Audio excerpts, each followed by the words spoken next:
The shelling obliterated defensive positions on the perimeters and blasted the wood to pieces. It was the heaviest the division had ever experienced. And John, I cannot even imagine what it must have been like. The whole wood must have felt like it was ablaze, on fire. Suddenly at 3:30, the shelling stopped and an eerie calm settled over the wood. So what can this mean? Well, only one thing: a German infantry assault. Exactly right, Jeremy. The Germans were coming. Germans launched wave after wave of infantry attacks from the north and the east. The South Africans by this point could no longer hold a continuous line. Small isolated groups fought desperately, often cut off from each other.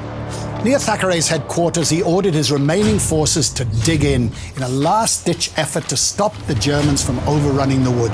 So, John, there's absolutely no doubt the stakes were high. 100 men were assembled, and they started to advance up the main street to the town square.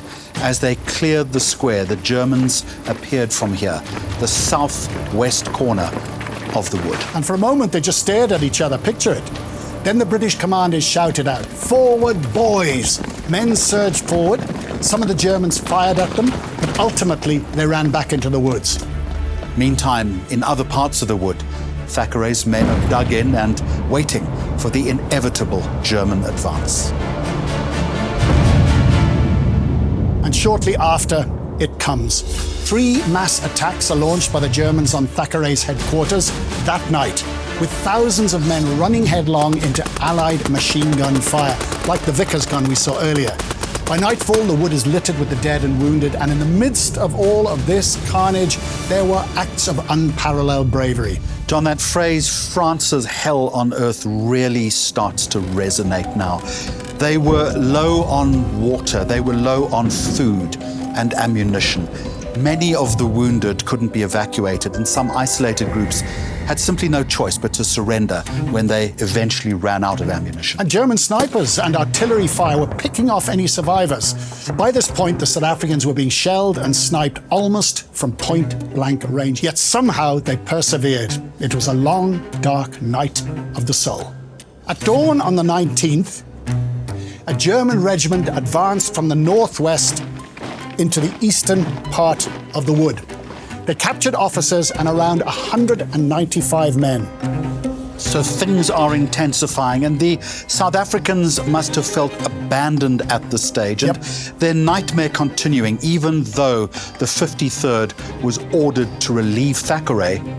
It didn't happen. Thackeray and his men held that corner of the wood against all odds. Shelling, snipers, exhaustion, hunger, and a lack of ammunition. He led the men through example, and he kept their morale up against it all. By July the 20th, the Allied High Command had decided to send in the 3rd Division, ultimately relieving Thackeray and the remnants of the South African infantry at 6 p.m. It was a moment of both triumph and tragedy. These men had endured the unimaginable, and while they held the wood for 6 days, the cost was utterly staggering. From the inferno of battle to the silence of remembrance, Delville Wood tells a story that must never be forgotten.